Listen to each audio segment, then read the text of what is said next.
பாசம் இருந்தாலும், நபி அவர்கள் ஃபாத்திமா ரலியல்லாஹு அன்ஹா அவர்களை இவ்வளவு நேசித்திருந்தாலும் கூட நீதியிலிருந்து நபி அவர்கள் தவறவில்லை.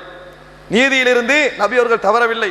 சகோதரர்களே, ஒரு முறை ரசூலுல்லாஹி ஸல்லல்லாஹு அலைஹி வஸல்லம் அவர்கள் எல்லோரையும் அழைத்து தங்கள் உறவினர்களை அழைத்து சொல்கிறார்கள், வஅன்திர் அஷீரத்தக்கல் அக்ரபீன், உமது நெருங்கிய உறவினர்களை நீ எச்சரிப்பீராக என்ற அல் குர்ஆன் வசனம் இறங்கியவுடன் சொல்லுகிறார்கள், கால யா மஅஷர குரைஷ், ஏ குறைஷிகளே என்று சொல்லிட்டு, இஷ்தரு அன்ஃபுஸக்கும் லா உக்னி அன்கும் மினல்லாஹி ஷையா, உங்களை நீங்களே காப்பாத்திக்கங்க, நாளை மறுமையில் என்னால் உங்களுக்கு இந்த உறவை வச்சு எதுவும் செய்ய முடியாது.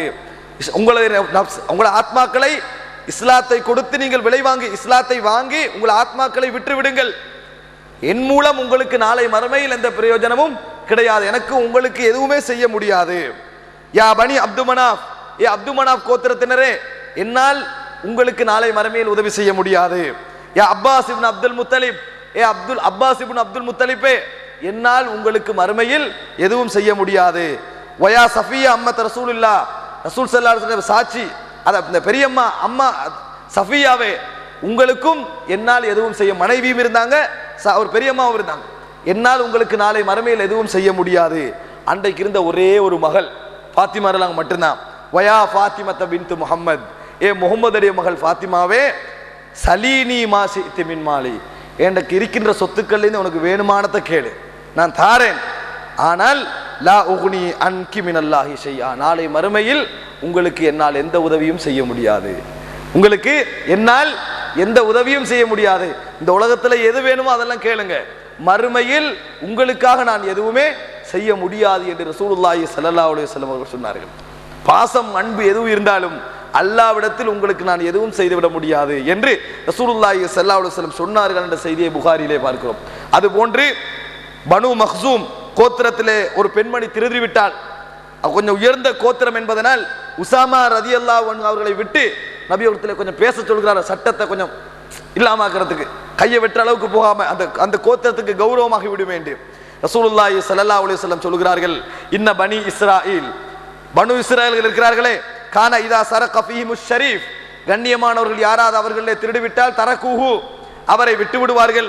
வைதா சரக ஃபீஹிமுல் லஈஃப், நல்ல சமூகத்திலே தாழ்ந்த பலகீனமான யாராவது திருடிவிட்டால் கதஉஹு, அவருடைய கையை வெட்டி விடுவார்கள்.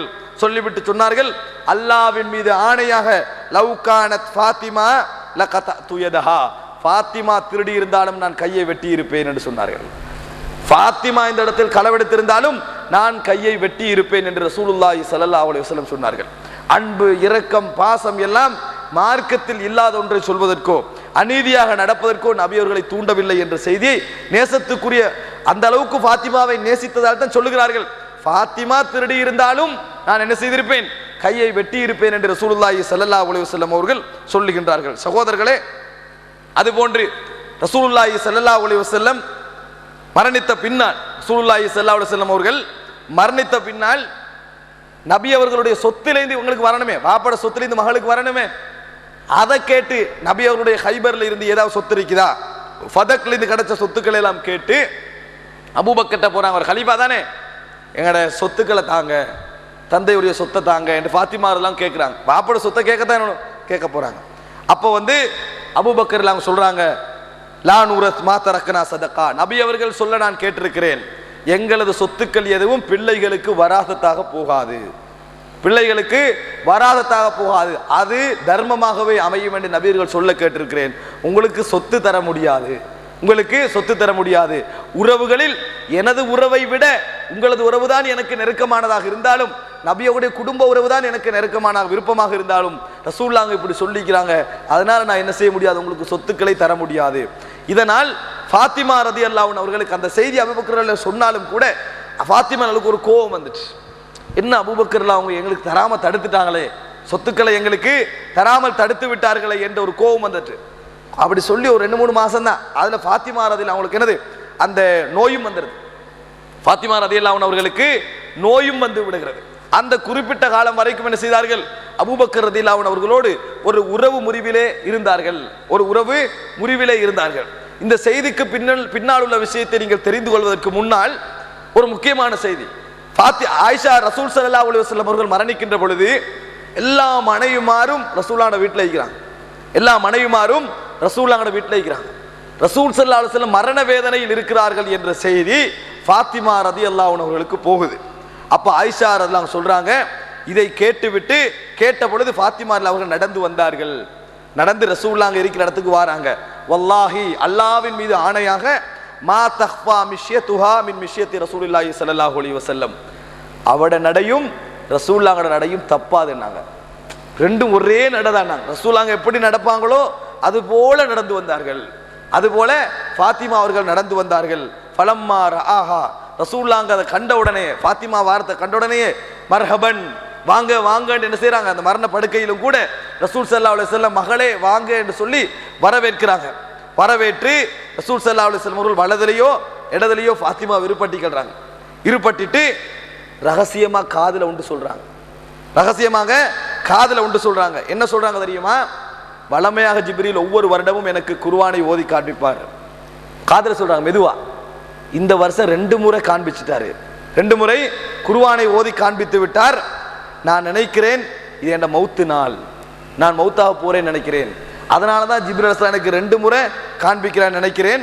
ஃபத்தகில்லா, அல்லாஹ்வை பயந்துங்க. வஸ்பிரி, பொறுமையாக வாழுங்க. ஃபஇன்னி நிஅமஸ் ஸலஃபு அனலகி, நான் உங்களுக்கு நல்ல ஒரு முன்மாதிரியாக இருப்பேன் என்று ரசூலுல்லாஹ் ரகசியமா சொன்ன உடனேயே அழ ஆரம்பிச்சிட்டாங்க ஃபாத்திமா ரலியல்லாஹு அன்ஹா. ரசூலுல்லாஹ் எனது தந்தை மரணிக்க போகிறார் என்ற அந்த செய்தியை ரகசியமா ரசூலுல்லாஹ் சொன்ன உடனேயே ஃபாத்திமா ரலியல்லாஹு அன்ஹா அவர்கள் அழ ஆரம்பித்து விட்டார்கள். அழுத உடனேயே ரசூல் ஸல்லல்லாஹு அலைஹி வஸல்லம் அவர்கள் மறுபடி காது கிட்ட அழைச்சு சொல்றாங்க, அலா தர்லைனையா ஃபாத்திமா, ஃபாத்திமாவே உங்களுக்கு திருப்தி இல்லையா? அந்த கூனி சய்யிதத்த நிசாஇல் முஃமினீன், மூமின்களுடைய பெண்களுக்கு, மூமினான பெண்களுக்கு சொர்க்கத்தில் நீங்கள் தலைவியாக இருப்பதை உங்களுக்கு விருப்பமாக நீங்கள் பொருந்திக் கொள்ளவில்லையா என்றவுடன் சிரித்தேன். அதோடு நபியர்கள் சொன்னார்கள், எனது குடும்பத்திலே முதலாக என்னை வந்து சேர்ந்து கொள்கின்றவர்களும் நீங்கள் தான் என்று சொன்னார்கள். உடனடியாக மௌத்தாகிறவங்களும் நீங்க தான். நான் மௌத்தாகி கொஞ்ச நாள்ல நீங்க என்ன செஞ்சிருவீங்க, மௌத்தாகிருவீங்க, எனது குடும்பத்திலே நீங்க தான் வந்து இணைவீங்க என்று சொன்னவுடன் அதுக்கு சந்தோஷப்பட்டார்கள். சகோதரர்களே, நான் இந்த உலகத்தை விட்டு பிரிய போறேன்னு யாரா சந்தோஷப்படலாமா? இல்லை. ஆனா தண்ட மகனை விட்டு தண்ட கணவனை விட்டு எல்லாம் பிரிய போறதை நினைச்சு சந்தோஷப்படல அவங்க. அதை அப்படி நினைச்சதுக்கு காரணம் நபி அவர்களிடத்தில் நான் போக போகிறேன். ரசூல் ஸல்லல்லாஹு அலைஹி வஸல்லம் மௌத்தாகி கொஞ்ச காலத்தை நான் செஞ்சிருவேன், அவங்கள்ட்ட போயிருவேன் என்பதனால் நான் சிரிக்கிறார்கள். இந்த செய்தியை ரகசியம் நடந்த நேரத்தில் சொல்லல. ஆயிஷா எல்லாம் கேட்கிறான் மௌத்தாயின பின்னால, என்ன ரசூல் அவங்களோட காதுக்குள்ள 2 முறை சொன்னாங்க, ஏன் அழுதீங்க, ஏன் சிரிச்சீங்க? இப்போ சொல்றாங்க, ரசூலுல்லாஹ் ஆரம்பத்தில் மரணத்தை சொன்னார்கள், நான் அழுதேன். பின்னர் நான் தான் முதலில் மரணிப்பேன் என்று சொன்னார்கள், நான் அதற்காக சிரித்தேன் என்று சொல்லி ஃபாத்திமா ரலியல்லாஹு அன்ஹா அவர்கள் சொன்னார்கள். சகோதரர்களே, இந்த ரசூல் ஸல்லல்லாஹு அலைஹி வஸல்லம் உடைய மரணத்துக்கு பின்னால் இந்த சொத்துக்களை அபூபக்கர் ரலியல்லாஹு அன்ஹு இடத்திலே கேட்டு போன நேரத்தில் அபூபக்கர் ரலியல்லாஹு அன்ஹு சொல்கிறார்கள், நபி அவர்கள் சொன்னார்கள், என்ன அவருடைய சொத்தெல்லாம் எனது தர்மமாக அமையும், வராசத்தாக போகாது. எப்படி இருக்கும்? ரசூலுல்லாஹ்ல வறுமையும் தான், சொத்துக்கள் என்று எதுவுமே இல்லை. மரணிக்கின்ற பொழுது கொஞ்சம் மாவும் அதுவும் தான் இருந்துச்சு. சொத்துக்களும் என்னது தர்மம் தான், அது வந்து சொத்தாக வராது, பிள்ளைகளுக்கு சொத்தாக வராது என்பது உண்மையிலேயே ஒரு பாரமான ஒரு விஷயம். ஒரு மகள் அவருக்காக எதுவுமே இல்லை என்பது உண்மையில் ஒரு பாரமான விஷயம். ஆனா கொஞ்ச காலத்திலே ஃபாத்திமா இருந்து உருகி இருந்து ஒரு 6 மாதத்திலே நோய்வாய்ப்பட்டுட்டாங்க. நோய்வாய்ப்பட்ட நேரத்தில் இதான் சகோதரர்களே, சஹாபாக்களுக்கு இடையில இருந்த ஒரு கலீஃபாவாக இருந்து அபூபக்கர்லாம் நடந்து கொண்ட முறை. அபூபக்கர்லாம் வராங்க, வீட்டு வாசல்ல இருந்து அலிரால்ட்ட அனுமதி கேட்கிறாங்க, நான் ஃபாத்திமாவோட பேசணும், நான் ஃபாத்திமாவோடு பேசணும், அனுமதி தாருங்கள் என்று கேட்கிறார்கள். அப்போ அலிரெல்லாம் போறாங்க, எல்லாம் போய் சொல்றாங்க, அபூபக்கர் வந்திருக்கிறார், அனுமதி கொடுக்கவா அப்படி என்று சொல்லி. அப்ப அந்த நேரத்தில் ஃபாத்திமா எப்படி நடந்து கொள்றாங்க தெரியுமா?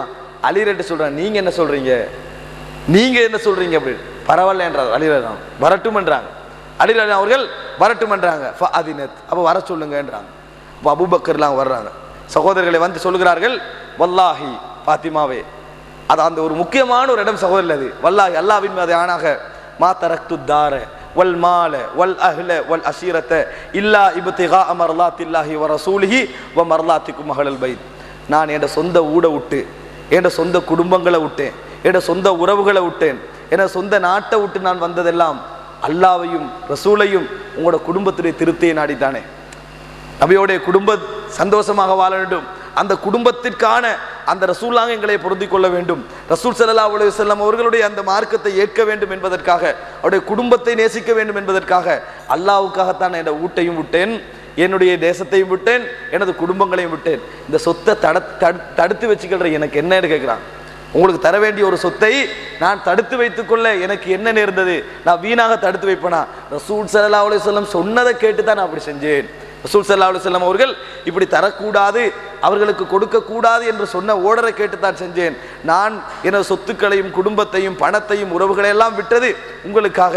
இப்படி நான் செய்வேனா என்று பலமுறை அபூபக்கர் ரலியல்லாஹு அன்ஹு ஃபஜஅல யதரல்லாஹா திருப்பி திருப்பி திருப்பி ஃபாத்திமா ரலியல்லாஹு அன்ஹா அவர்கள் திருப்திப்பட வேண்டும் என்ற ஒரு கலீஃபாவாக இருந்தும் ஃபாத்திமா ரலியல்லாஹு அன்ஹா அவர்கள் திருப்திப்பட்டவினால் மரணிக்க வேண்டும் என்பதற்காக தன் பக்கம் ஹக்கு இருந்தும் கெஞ்சினார்கள். தன் பக்கம் ஹக், நாங்க ஹக், அந்த ஹக்கரிக்கு நீ என்ன மாதிரி மௌத்தா போன்னு சொல்லல, ஹக்கு இருந்தும் ஃபாத்திமா ரலியல்லாஹு அன்ஹா அவர்கள் இப்படி மரணிக்க கூடாது என்று திருப்பி பலமுறை என்ன செய்தார்கள்?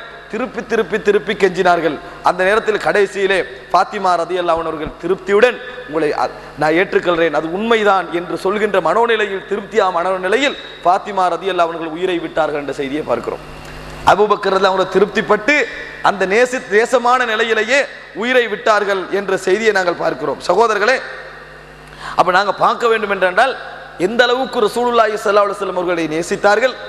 அந்த தன் பக்கம் அபூபக்கர் ரலியல்லாஹு அன்ஹு அவர்கள் சொன்ன ஹதீஸ் சஹீஹாக, அதாவது அவர் ஏற்றுக்கொண்ட நபி அவர்களுக்கு காதில் வாயின் மூலம் சொல்ல கேட்ட ஒரு செய்தியாக இருந்தும் கூட ஃபாத்திமா ரலியல்லாஹு அன்ஹா அவர்களுக்கு வாசல்ல வந்து அனுமதி கேட்டு உள்ளுக்க போய் திருப்திப்படுத்தி அந்த நிலையிலே மரணிக்கின்ற அளவுக்கு அபூபக்கருடைய உள்ளம் இருந்தது என்று சொன்னால் இந்த நபித்தோழர்களுக்கு மத்தியில் இருந்த நேசம் உண்மையில் அல்லாஹ்வுக்காக இருந்த ஒரு நேசம் என்பதை நாங்கள் பார்க்கிறோம்.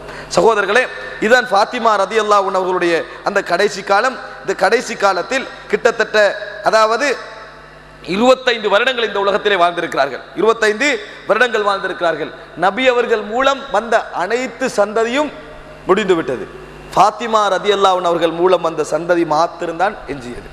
ஹசன் ரலியல்லாஹு அன்ஹு அவர்கள், ஹுசைன் ரலியல்லாஹு அன்ஹு அவர்கள், ஹுசைன் ரலியுடைய பரம்பரையில் கூட ஜைனுல் ஆபிதீன் என்ற ஒருவர் மாத்திரம்தான் எஞ்சினார். ஜைனுல் ஆபிதீன் என்ற ஒருவர் மாத்திரம்தான் எஞ்சினார், மற்றவர்கள் மரணித்து விட்டார்கள். இப்படி நபி அவர்களுடைய சந்ததியை அல்லாஹ் தஆலா பெரிதாக என்ன செய்யவில்லை. அந்த இடத்திலே ஒரு பெரிய ஒரு சந்ததியாக நபியுடைய சந்ததிக்கு அல்லாஹ் தஆலா ஒரு தக்தீரை எழுதவில்லை. ஆனால் சந்ததி என்று எடுத்துக்கொண்டோம் என்று சொன்னால் ஃபாத்திமா ரலியல்லாஹு அன்ஹா அவர்கள் மூலம்தான் அல்லாஹ் தஆலா ஆக்கினார். ஒரு நபித்துவத்திற்காகவும் ஒரு நபியுடைய இது இறுதி நபித்துவம் என்பதை அறிவிப்பதற்காகவும் அல்லாஹ் தஆலா இப்படி ஒரு ஏற்பாடை செய்தான் என்பதை நாங்கள் பார்க்கலாம். அதனால் தான் அல்லாஹ் தஆலா குர்ஆனிலே ஸைத் என்பவரை ரசூல் ஸல்லல்லாஹு அலைஹி வஸல்லம் அவர்கள் மகனாக ஆக்கியிருந்தார்கள். அவரை பற்றி அல்லாஹ் தஆலா மகன் இல்லை என்று அறித்து விட்டு சொல்கிறான், மா கான முஹம்மதுன் அபா அஹதிம் மின் ரிஜாலிக்கும் வலாக்கின் ரசூலுல்லாஹி வ காத்தமன் நபியீன். முஹம்மத் உங்களில் எந்த ஆண் மகனுக்கும் தந்தை கிடையாது, அவர் அல்லாஹ்வுடைய தூதர், இறுதி நபி என்று சொல்லி அல்லாஹ் தஆலா ஒரு வசனத்தை கூட இறக்கினான். சகோதரர்களே, ஆக இவ்வளவுதான் சுருக்கமாக நாங்கள் சஹீஹான ஹதீஸ்களிலேயே ஃபாத்திமா ரலியல்லாஹு அன்ஹா அவர்களை பற்றி கிடைத்த செய்திகள். இந்த செய்திகளிலேயே நாங்கள் அதாவது அடைந்து கொள்கின்ற படிப்பினை என்னவென்றால், நபி அவர்கள் ஃபாத்திமா ரலியல்லாஹு அன்ஹா அவர்களை எவ்வளவு நேசித்தார்கள் என்பதும், ஹசன் ஹுசைனை எவ்வளவு நேசித்தார்கள் என்பதும், ஃபாத்திமா ரலியல்லாஹு அன்ஹா அவர்கள் நபி அவர்களை எப்படி நேசித்தார்கள் என்பதும், அவர்களுடைய குடும்ப வாழ்க்கையில் மருமகன் மகள் மாமன் என்ற உறவை அல்லாஹ் எப்படி அவர்கள் பேணினார்கள் என்பதும் உண்மையிலே இதில் கிடைக்கக்கூடிய ஒரு மிகப்பெரிய படிப்பினை. அந்த குடும்ப வாழ்க்கையில் வந்த கஷ்டங்களை எப்படி அணுகினார்கள், வேலைக்காரரை கேட்ட பொழுது, வசதிகளை கேட்ட பொழுது நபி அவர்கள் எப்படி அவர்களுக்கு பதில் சொன்னார்கள் என்பதில் நபி அவர்களுடைய நீதியையும் நாங்கள் பார்க்கிறோம். ஆக சகோதரர்களே, இதில் கிடைக்கின்ற படிப்பினையை வைத்து எங்களது வாழ்க்கையில் சில மாற்றங்களை செய்யக்கூடிய மக்களாக அல்லாஹ் தஆலா என்னையும் உங்களையும் ஆக்கியல் புரிவானாக. ஹாதாமா இந்தி வல் இல்மு இந்தல்லாஹ் வ அகூலு கௌலி ஹாதா வ அஸ்தக்ஃபிருல்லாஹ் லி வ லக்கும். வஸ்ஸலாமு அலைக்கும் வ ரஹ்மத்துல்லாஹி வ பரகாத்துஹு. சுப்ஹானக்கல்லாஹும்ம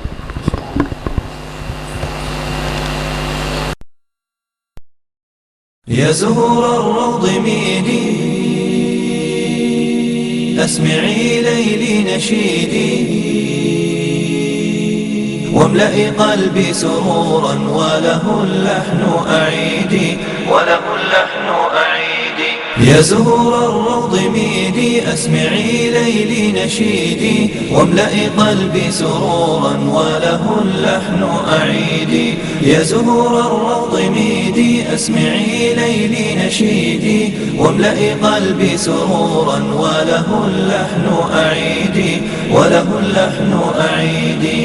ها هنا الحب تبدى وابتدى أنس الوجود، ها هنا قلب بقلب منتش نشوى الورود، ها هنا الحب تبدى وابتدى أنس الوجود، ها هنا قلب بقلب منتش نشوى الورود، خافقا بالحب نبضا وبإحساس فريد.